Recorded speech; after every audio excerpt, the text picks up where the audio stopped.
इसमें dipole moment आपको compare करना है, एक सिस है, दूसरा क्या है, ट्रांस। नहीं, एक देखो सिस ट्रांस के लिए क्या होता है, ये डबल बॉन्ड है ना, ये दोनों क्लोरीन सेम साइड रहता तो सिस होता, ये सिस नहीं है। समझ में आ रही बात, ये धोखा होता है बच्चों को, ये सिस नहीं है। सिस के लिए दोनों क्लोरीन से ये हो जाते तो यहाँ सिस ट्रांस होता। अब मैं आपसे पूछूंगा, हितेश बताएगा ये मॉलिक्यूल जीआई शो करेगा कि नहीं करेगा। हितेश कहाँ गया, नहीं करेगा, क्यों? जीआई मतलब ज्योमेट्रिकल आइसोमेरिज्म। ज्योमेट्रिकल आइसोमर्स दो हो सकते हैं, सिस और ट्रांस, है ना, और भी टाइप्स होते हैं, इसका पढ़ेंगे डिटेल में, ठीक है। शिवांशी के बगल में, ठीक है, जल्दी बता बेटा मल्लिका, ये वाला जो मॉलिक्यूल है ये जीआई शो करेगा कि नहीं करेगा? रुक ना, करेगा, क्यों? शिवांशी बता, नहीं करेगा, क्यों? हाँ, डबल बॉन्डेड कार्बन जो है, ठीक है, ये स्टीरियोजेनिक सेंटर होता अगर इसके पास दोनों ग्रुप क्या होने चाहिए, डिफरेंट। इस कार्बन पे दोनों ग्रुप क्या होने चाहिए, डिफरेंट। यहाँ सेम है तो ये जीआई शो नहीं करेगा। डबल बॉन्डेड कार्बन दो ग्रुप दोनों डिफरेंट, डबल बॉन्डेड कार्बन दो ग्रुप दोनों डिफरेंट, तो ये जीआई शो करेगा।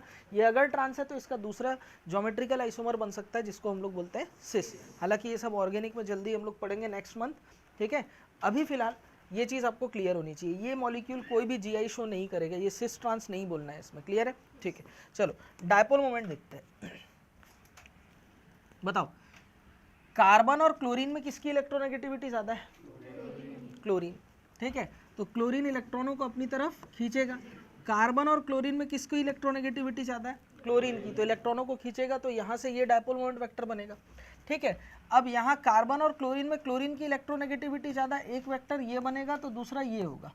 मुझे एक चीज़ बताया जाए, ये दोनों एक दूसरे को क्या कर रहे हैं, क्या कर रहे हैं, कैंसल आउट कर रहे हैं, ठीक है। और ये दोनों एक दूसरे को कैंसल नहीं कर रहे। एक और अगर मैं यहां देखूं, अगर मैं ऐसा बना दूं,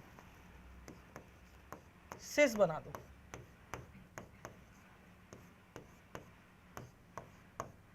अब बताओ,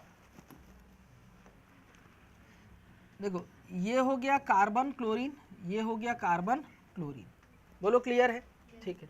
अब जरा ध्यान देना, एक चीज अच्छे से समझो बच्चों, ये जो दोनों वेक्टर है एक दूसरे के इक्वल और ऑपोजिट है। क्या मैं बोल सकता हूं यहां पर इन दोनों के बीच में एंगल कितना है, 180 डिग्री, बोलो है।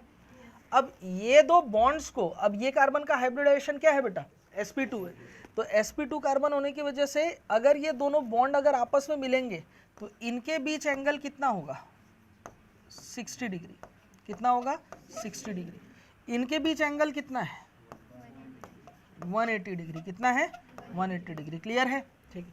इन दोनों के बीच एंगल बताओ, ये sp2 कार्बन है, 120 120 120, इन दो वेक्टर्स के बीच में एंगल कितना है बताओ, 60 डिग्री मत देख लेना, कितना है, 120। क्या ये बात समझ में आया, ये एंगल 120 होगा? अरे क्यों, क्योंकि ये sp2 कार्बन है, ये sp2 कार्बन है, तो इनके बीच एंगल 120 120 120 होगा, बोलो क्लियर है। अब ये एंगल 120 है, ये एंगल 120 है, ये दोनों एंगल आपस में क्रॉस करेंगे तो इनके बीच एंगल कितना होगा, 60 डिग्री। तो यहाँ पर म्यू नेट कितना होगा, म्यू, यहाँ पर म्यू नेट कितना होगा, 0, और यहाँ पर म्यू नेट कितना होगा, √3 म्यू। मुझे बताओ कौन सा वाला ज़्यादा है, √3 म्यू। तो डायपोल मोमेंट सबसे ज़्यादा किसका होगा बताओ, इस वाले केस में 3, फिर कौन होगा 1, फिर कौन होगा 2, लिखाओ।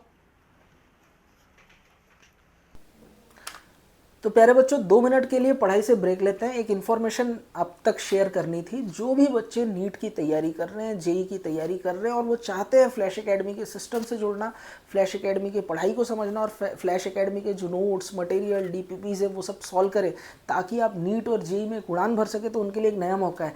यस, इस वीडियो के डिस्क्रिप्शन में लिंक दिया हुआ है बायोलॉजी, फिजिक्स और केमिस्ट्री की।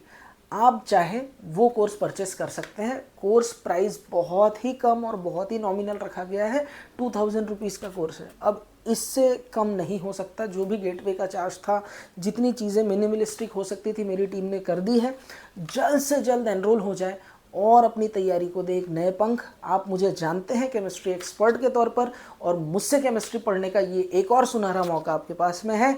जल्दी से जल्दी जाएं। और सारी क्लासेस, ध्यान रखना, सारी क्लासेस हमारी लाइव होने वाली है। कुछ रिकॉर्डेड लेक्चर होंगे, जो चैप्टर हो चुके हैं उनके लिए आपको रिकॉर्डेड फॉर्म में सारे वीडियो लाइब्रेरी मिल जाएगा। और साथ ही साथ जो बच्चे अभी एनरोल होंगे उन बच्चों के लिए सारी क्लासेस लाइव होने वाली है। तो जल्दी से शुरू हो जाए, और जैसे ही आप कोर्स परचेस करेंगे नीचे दिए गए नंबर पे आप मुझे कॉल करें। नमस्कार, जय हिंद। देखो, ये मिथाइल है, ये मिथाइल है, ये मिथाइल है, यहाँ नाइट्रोजन है। नाइट्रोजन ने अपना लोन पेयर किसको दिया है? ऑक्सीजन को। और क्या बन रहा है यहाँ पर? कोऑर्डिनेट। ठीक है, यहाँ पर क्या होगा? फॉस्फोरस की वैलेंसी हाई होती है। फॉस्फोरस जो है +5 ऑक्सीडेशन स्टेट तक जा सकता है, मतलब 5 कोवेलेंट बॉन्ड बना सकता है। उसकी कोवेलेंसी 5 हो सकती है, क्योंकि थर्ड पीरियड और उसके नीचे वालों के पास वेकेंट डी ऑर्बिटल होता है। तो फॉस्फोरस यहाँ P डबल बॉन्ड O बनाता है। ठीक है, अब जरा समझना, कोऑर्डिनेट बॉन्ड है तो क्या मैं इसे ऐसे लिख सकता हूँ कि आप मुझे बताना, ये ट्राइमिथाइल हो गया। ठीक है, ये तो तीनों में ही कॉमन है, तो ये डायपोल मोमेंट वेक्टर, ये डायपोल मोमेंट वेक्टर तो दोनों का इक्वल ही रहेगा। ठीक है, N कोऑर्डिनेट बॉन्ड O इसने दे दिया तो पॉजिटिव चार्ज, इसने रिसीव किया तो नेगेटिव चार्ज। जबकि यहाँ पर पार्शियल पॉजिटिव है और ऑक्सीजन पे क्या है? Partial negative.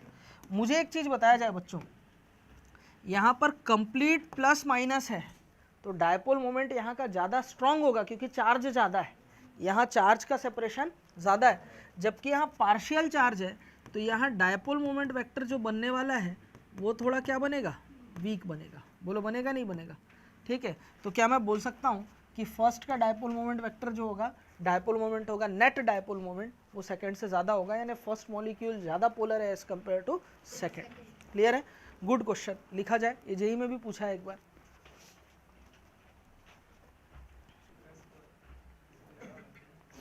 देखो, यहाँ कोऑर्डिनेट बॉन्ड बन रहा है, यहाँ पर कोवेलेंट बॉन्ड बन रहा है, बॉन्ड टाइप ही डिफरेंट है। तो डेल्टा EN ही तो चार्ज है ना, तो हम लोग चार्ज की जब डायरेक्ट बात कर सकते हैं तो वहाँ इनडायरेक्ट चीज़ों पे क्यों जाए? समझ रहे हो?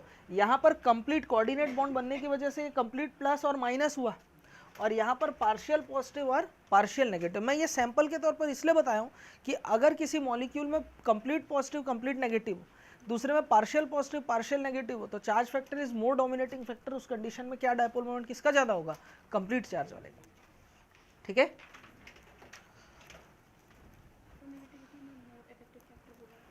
हाँ, तो इलेक्ट्रोनेगेटिविटी भी तो तब है ना जब हम लोग किसकी बात कर रहे हैं? चार्ज की।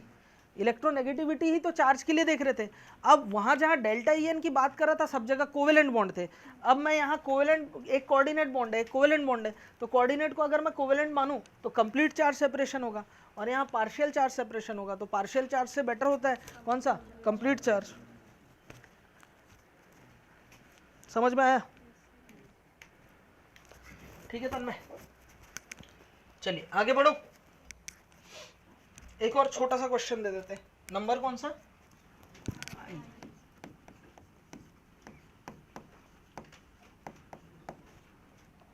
CH3I CD3I, D मतलब ड्यूटीरियम। हाँ, इसको टाइप करवाओ। हाँ सर, मैं टाइप कर रहा हूँ। ठीक है, इसको पूरा टाइप कराओ क्रॉस चेक करके। तब 1 2 एक पेज में 1 2 3 आ जाए, और उसको वो करके बच्चों को डिस्ट्रीब्यूट कर दो, फिजिकली कर दो, है ना? पहले इसको टाइप करवा दो। हाँ, पहले टाइप करो। हाँ हाँ,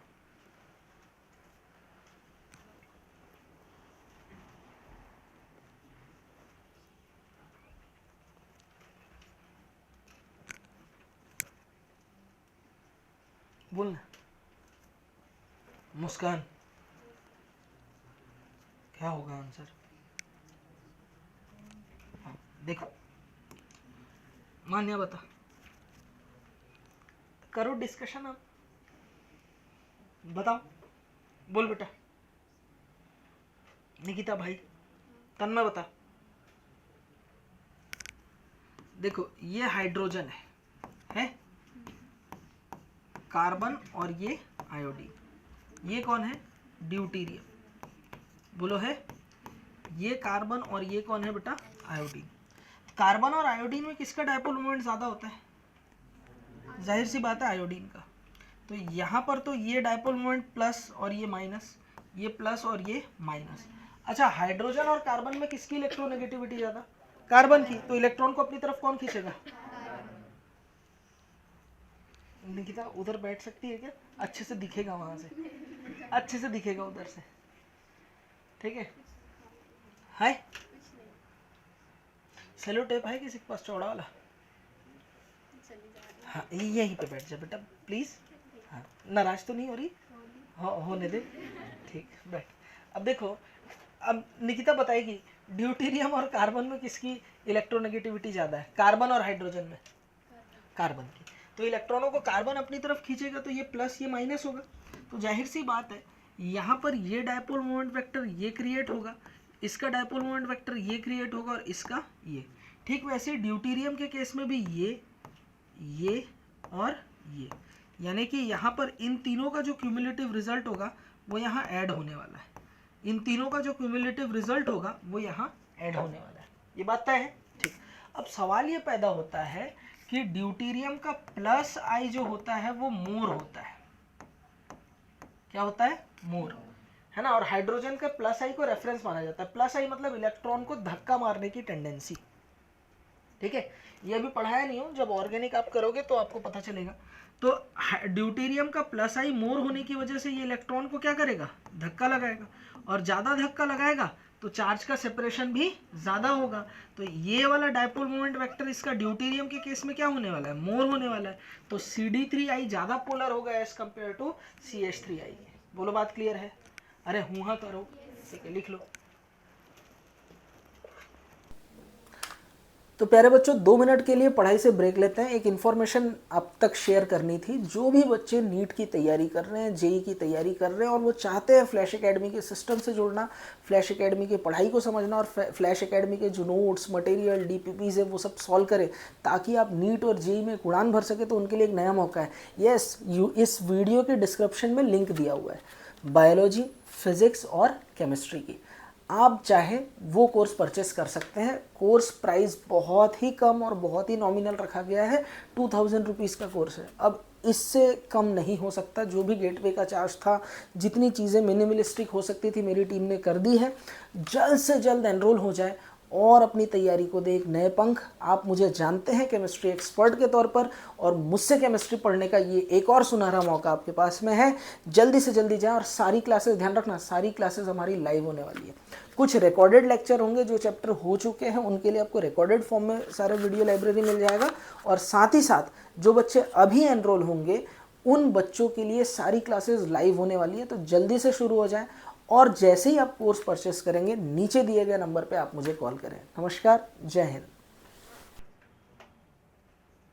बोल पटेल, 1 की 2 है? सेकंड क्यों? ऐसे ही अच्छा लग रहा था, बता।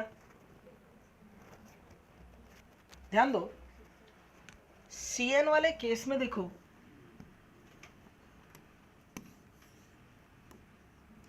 ये C ट्रिपल बॉन्ड N है, बोला है। और OH के केस में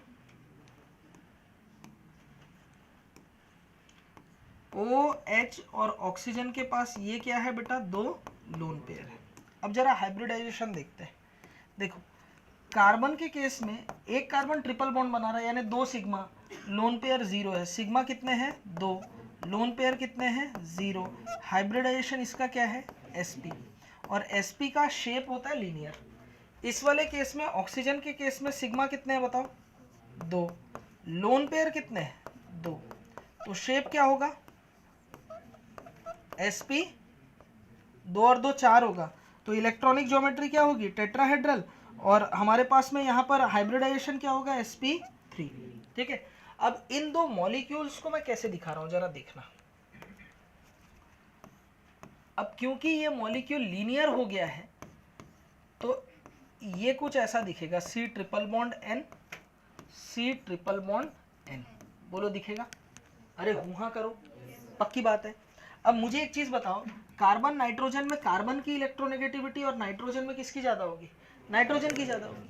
तो ये इलेक्ट्रॉनों को अपनी तरफ खींचेगा तो एक डायपोल मोमेंट वेक्टर ये बनेगा और दूसरा डायपोल मोमेंट वेक्टर ये बनेगा। तो इसका तो म्यू क्या आ रहा है? 0 आ रहा है। ठीक है, ये मॉलिक्यूल कैसा है? Non polar. पक्की बात है यहां तक? हुआ किया जाए? ठीक है, चलिए इस केस में आते हैं। इस केस में क्या होगा? ये OH है और ये OH है। ठीक है, ऑक्सीजन और हाइड्रोजन में किसकी इलेक्ट्रोनेगेटिविटी ज्यादा होती है? बताओ। ऑक्सीजन की ज्यादा होती है। इलेक्ट्रॉनों को खींचेगा तो एक डायपोल मोमेंट वेक्टर इधर होगा और इसका डायपोल मोमेंट वेक्टर इधर होगा। तो इस टाइम में तो ऐसा लग रहा है ये एक दूसरे को कैंसल आउट कर रहे हैं। लेकिन ये जो, अरे है ना यार, ठीक है, इक्वल और ऑपोजिट है तो कैंसल आउट कर रहे हैं ऐसा लग रहा है। लेकिन ये जो सिंगल बॉन्ड है इसमें एक चीज पॉसिबल है, रोटेशन। सिंगल बॉन्ड जो होता है ना वो आपस में रोटेट होता रहता है। क्या होता रहता है? रोटेट होता है। तो अगर इसको मैं रेफरेंस मान लूं तो रोटेशन के बाद ये स्ट्रक्चर आपको कैसे दिखाई देगा आप मुझे बताओ। ये अपनी जगह है, इसे मैंने फिक्स कर रखा, तो ये रोटेट होकर के किधर आ जाएगा? OH, इधर ही आ जाएगा। अब देखो दोनों डायपोल मोमेंट वेक्टर का एडिटिव रिजल्ट मिलेगा। इसका डायरेक्शन इधर है, इसका डायरेक्शन इधर है। तो इस केस में mu is not equal to 0, जबकि इस केस में म्यू इक्वल टू क्या है? 0। और ये उलट पुलट चलता रहता है, ये उलट पुलट चलता रहता है due to rotation of single bond. इस वजह से ये मॉलिक्यूल जो सेकंड वाला है वो ज्यादा पोलर होगा एज कंपेयर टू फर्स्ट। यानी डायपोल मोमेंट की अगर मैं बात करता हूं तो सेकंड की ज्यादा होगी किसके कंपैरिजन में? फर्स्ट के कंपैरिजन में। समझ में आया?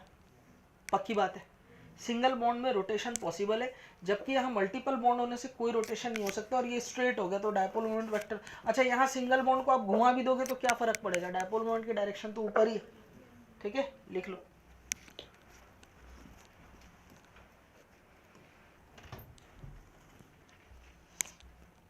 क्लियर?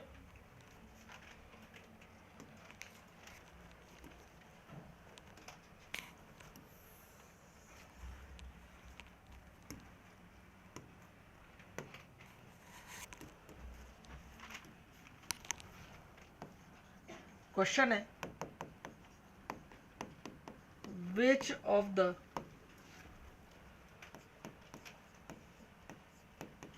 following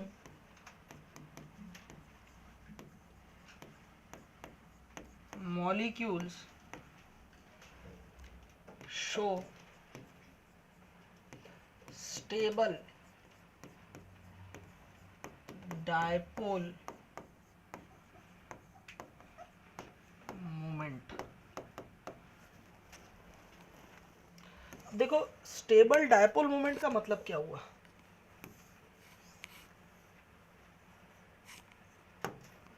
जरा इस बात को समझते हैं। ऑप्शन लिख लो पहले।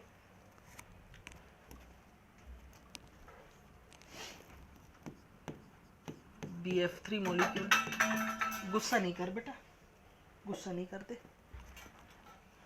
जानवी।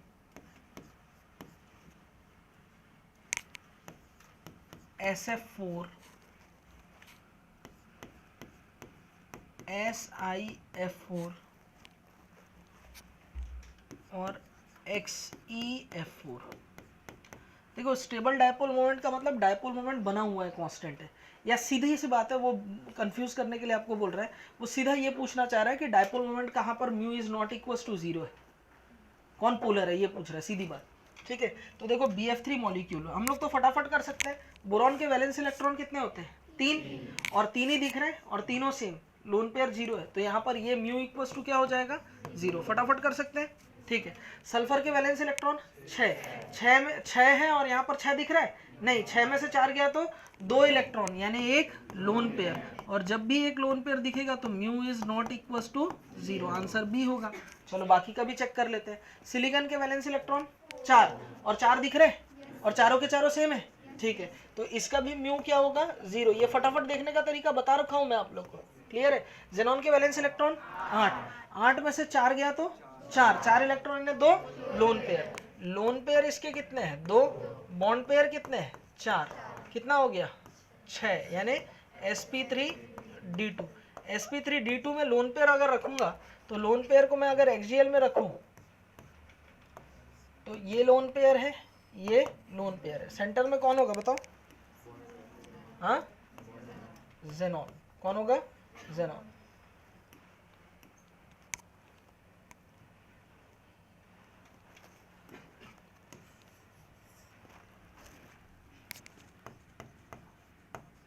ये हो गया फ्लोरीन, ये हो गया फ्लोरीन, ये हो गया फ्लोरीन, ये हो गया फ्लोरीन, ये हो गया एक लोन पेयर, ये हो गया एक लोन पेयर। तो बताओ डायपोल मोमेंट म्यू इसका स्ट्रक्चर के बेसिस पे क्या आने वाला है 0, क्लियर है। तो कुछ का तो हम लोग डायरेक्ट पता कर सकते थे, समय बचता है। नुबड़ा बच्चा क्या करता है, सबका हाइब्रिडाइजेशन निकालता है, फिर स्ट्रक्चर बनाता है, फिर वेक्टर लगाता है, फिर सॉल्व करता है, फिर पता चलता है कि म्यू 0 है। हमें वो काम नहीं करना, हम फटाफट भी कुछ का निकाल सकते हैं। इसमें गाड़ी अटकी तो हमने स्ट्रक्चर बना लिया, क्लियर है, समझ में आया, टाइम बचाएंगे। आंसर क्या जाएगा बी, लिखो क्या हुआ, बोल दादा। तो प्यारे बच्चों 2 मिनट के लिए पढ़ाई से ब्रेक लेते हैं। एक इन्फॉर्मेशन आप तक शेयर करनी थी। जो भी बच्चे नीट की तैयारी कर रहे हैं, जेई की तैयारी कर रहे हैं और वो चाहते हैं फ्लैश एकेडमी के सिस्टम से जुड़ना, फ्लैश एकेडमी की पढ़ाई को समझना और फ्लैश एकेडमी के जो नोट्स मटेरियल डीपीपीज है वो सब सॉल्व करें ताकि आप नीट और जेई में उड़ान भर सके, तो उनके लिए एक नया मौका है। यस, इस वीडियो के डिस्क्रिप्शन में लिंक दिया हुआ है बायोलॉजी, फिजिक्स और केमिस्ट्री की। आप चाहे वो कोर्स परचेस कर सकते हैं। कोर्स प्राइस बहुत ही कम और बहुत ही नॉमिनल रखा गया है, 2000 रुपीज़ का कोर्स है। अब इससे कम नहीं हो सकता। जो भी गेटवे का चार्ज था, जितनी चीज़ें मिनिमलिस्टिक हो सकती थी मेरी टीम ने कर दी है। जल्द से जल्द एनरोल हो जाए और अपनी तैयारी को दे एक नए पंख। आप मुझे जानते हैं केमिस्ट्री एक्सपर्ट के तौर पर, और मुझसे केमिस्ट्री पढ़ने का ये एक और सुनहरा मौका आपके पास में है। जल्दी से जल्दी जाएं और सारी क्लासेस, ध्यान रखना सारी क्लासेस हमारी लाइव होने वाली है। कुछ रिकॉर्डेड लेक्चर होंगे, जो चैप्टर हो चुके हैं उनके लिए आपको रिकॉर्डेड फॉर्म में सारे वीडियो लाइब्रेरी मिल जाएगा।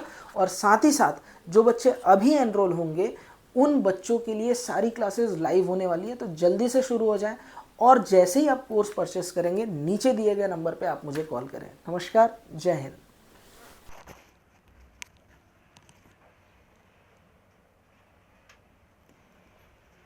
नेक्स्ट क्वेश्चन है,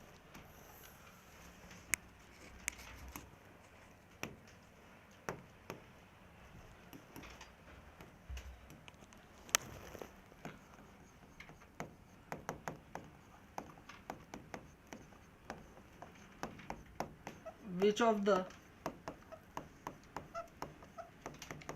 following pairs of molecules show stable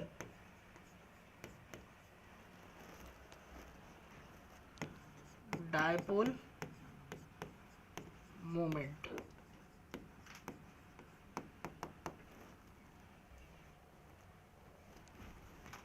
First, NO2 and CO2. Second, SiF4 and CO2. Third, NO2 and O3. Fourth, SiF4 and NO2.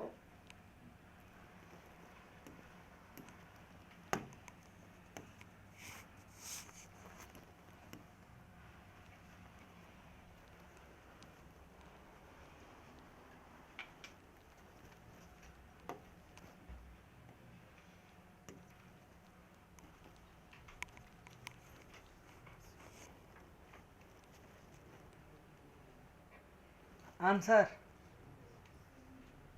Third. चलो देखो NO2 की बात करते हैं। NO2 का शेप आपको मालूम है ना? NO2 का स्ट्रक्चर कैसा होता है? एक तो देखो ये 8 दूनी 16 और एक साथ ऑड इलेक्ट्रॉनिक स्पीशीज है, मैंने NO2 के बारे में आपको बताया था।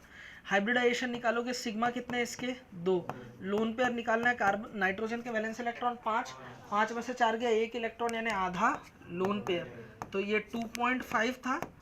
अपन ने किया कितना था? 3 किया था, याद आ रहा है? तो इसका शेप कैसा बना था बताओ? एक अनपेयर्ड इलेक्ट्रॉन इस नाइट्रोजन के पास था, ये नाइट्रोजन, ये डबल बॉन्ड O और ये कोऑर्डिनेट बॉन्ड O। बताओ वी शेप है? वी शेप कभी भी क्या नहीं हो सकता बेटा? म्यू इज इक्वस टू 0 नहीं हो सकता। वी शेप हमेशा क्या होगा? पोलर होगा। तो इसका mu is not equals to 0, ये तो तय है। और NO2 कहाँ दिख रहा है? यहाँ। तो इसका भी mu is not equals to 0, और NO2 कहाँ दिख रहा है? यहाँ। इसका भी mu is not equals to 0। ठीक है, अब CO2 की बात करते हैं। तो CO2 का शेप क्या होता है? सिग्मा कितने हैं यहाँ? 2, लोन पेयर निकालना है, तो कार्बन के वैलेंस इलेक्ट्रॉन 4, 4 में से 4 गया 0, हाइब्रिडाइजेशन बोलो sp। ठीक है, तो CO2 कुछ ऐसा होता है, लीनियर स्ट्रक्चर होता है। तो इसका तो म्यू क्या है? 0।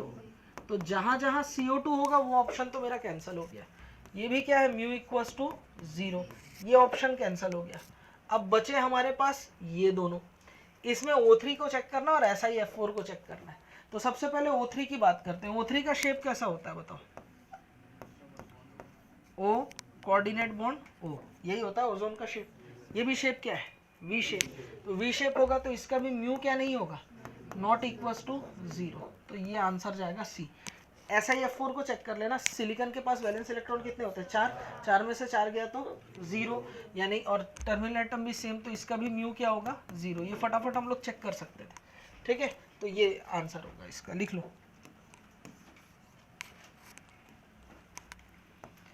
ये हम लोग इसलिए स्पीड ला पा रहे हैं क्योंकि हमारे पास जो की पॉइंट्स हैं वो हमें ध्यान रहेगा तो हम फटाफट कर सकते हैं, वो आपको ध्यान होना चाहिए।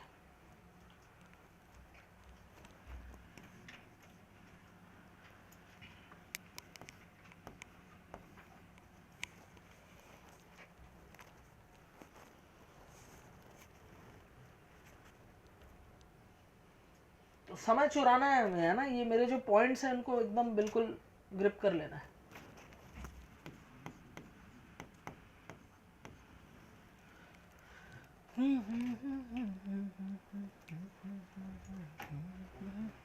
बोल तन्मय, बोल गुप्ता जी, बोलना है क्या? किस में? O3 में? अधिक जानकारी के लिए क्लास आना पड़ता है, तो एब्सेंट था। वी शेप, ठीक है, मैंने क्या क्या बता रखा है? वी शेप, टी शेप और पिरामिडल स्ट्रक्चर जो होते हैं, ठीक है, ये हमेशा किस क्या होते हैं बेटा? इनका mu equals to not equals to 0 होगा, हमेशा ऑलवेज क्या होते हैं? पोलर होते हैं। ठीक है, क्योंकि डायपोल मोमेंट वेक्टर कैंसिल हो ही नहीं सकता इनमें। ठीक है, पिरामिड का तो अपना ही एक केस है, पिरामिड बनता ही एक लोन पेयर से, बेचारे उस लोन पेयर की वजह से तो वो है ही पैरामैग्नेटिक, है ही पोलर। ठीक है, पैरामैग्नेटिक बोल गया, है ही वो क्या? पोलर। चलो clear.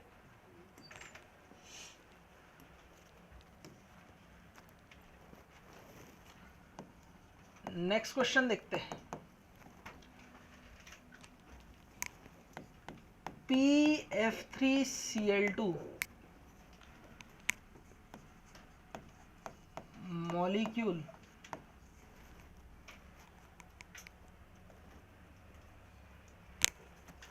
is first polar, second planar, third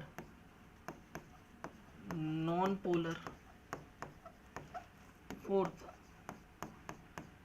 non-planar।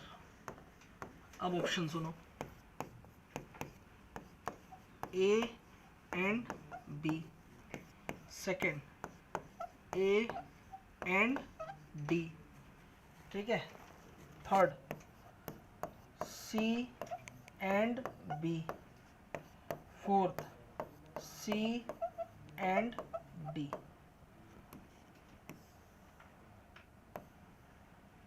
देखो पोलर मतलब mu equals to mu is not equals to 0, non polar मतलब म्यू इक्वल्स टू 0, प्लेनर मतलब मॉलिक्यूल का शेप प्लेनर होना चाहिए। क्या होना चाहिए? प्लेनर। ये वाला हमने वो जो हाइब्रिडाइजेशन जब मैं पढ़ाया था ना, तो आपको वहां पर बताया था ना, याद आ रहा? Planar, non planar, polar, non polar, जब हम लोग ओनली वन क्वेश्चन एक किए थे, जहां पर 8वें नंबर में ये था प्लेनर और नॉन प्लेनर वाला, 7वें नंबर पे कहीं, तो उससे बताना है। चलो इजी क्वेश्चन है, गुड क्वेश्चन, बना डालो।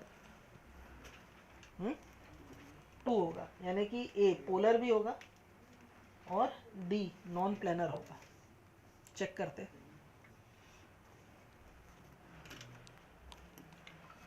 देखो PF3Cl2 मॉलिक्यूल है, बोलो है, ठीक है, PF3Cl2, सिग्मा कितने हैं? 5, बात नहीं कर रहे। नॉन पेयर कितने? 0। हाइब्रिडाइजेशन बोलो sp3d। sp3d की इलेक्ट्रॉनिक ज्योमेट्री कैसी होती है? Trigonal bipyramidal. ये हो गया, बात नहीं कर रहे, ये हो गया ट्राइगोनल और ये हो गया बाय पिरामिडल। यहाँ पर 3 फ्लोरीन है तो 3 फ्लोरीन मैंने यहाँ लगा दिया, ठीक है। क्लोरीन है तो 2 क्लोरीन मैंने यहाँ लगा दिया, लगा दिया।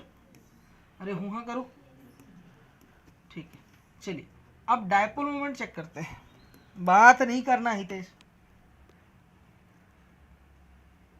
धम धम ऐसे भूकंप की आवाज आती है, मैं समझ जाता हूँ तू ही बात कर रहा है। देखो फॉस्फोरस और फ्लोरीन में किसकी इलेक्ट्रोनेगेटिविटी ज्यादा होती है? फ्लोरीन की।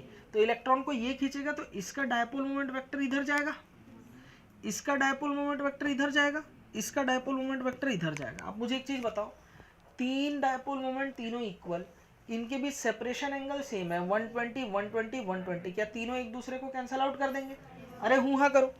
और यहाँ पर क्लोरीन वाला जो डायपोल मोमेंट वेक्टर क्रिएट होगा, क्लोरीन की इलेक्ट्रोनेगेटिविटी ज़्यादा की वजह से ये यहाँ और ये यहाँ, अब ये दोनों भी एक दूसरे से 180 डिग्री में, क्या मैं बोल सकता हूँ ये भी एक दूसरे को क्या कर देंगे? कैंसल आउट कर देंगे, निरस्त कर देंगे, ठीक है, नलीफाई हो जाएगा इनका इफेक्ट। यानी कि म्यू इक्वल्स टू क्या होने वाला है? 0। यानी मॉलिक्यूल पहले तो क्या होगा? नॉन पोलर, और साथ ही साथ ये जो अपना ट्राइगोनल बायपिरामिडल मॉलिक्यूल होता है वो 3D स्ट्रक्चर है, वो प्लेनर तो हो ही नहीं सकता, यानी कि नॉन प्लेनर, यानी C एंड D आंसर जाएगा क्या बेटा? 4। क्लियर है, समझ में आया? तो ऐसे आजकल ना ऐसा देखा गया कॉम्बिनेशन वाले क्वेश्चन भी वो पूछता है, एक ही चीज के बारे में 2-3 चीजें मिक्स करके पूछ लेगा और उससे मैट्रिक्स बना देगा। क्लियर है? चलो लिख लो, अरे जल्दी लिखो, मेरे से वेट नहीं हो रहा, मुझे बोलना है एक लाइन, और ये किया तो गलत किया, ठीक है। हाँ ध्यान दो, ये करोगे तो क्या हो जाएगा बेटा? गलत हो जाएगा, समझना बात को।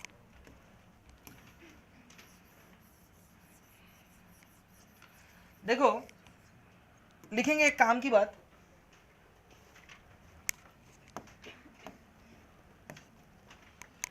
in sp3 dehybridization, in sp3 dehybridization most electronegative terminal atom, most electronegative terminal atom always placed in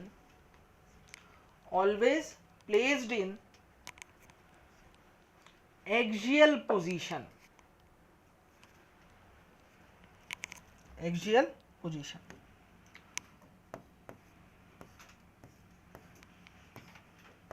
देखो अब फ्लोरीन और क्लोरीन में ज्यादा इलेक्ट्रोनेगेटिव कौन है?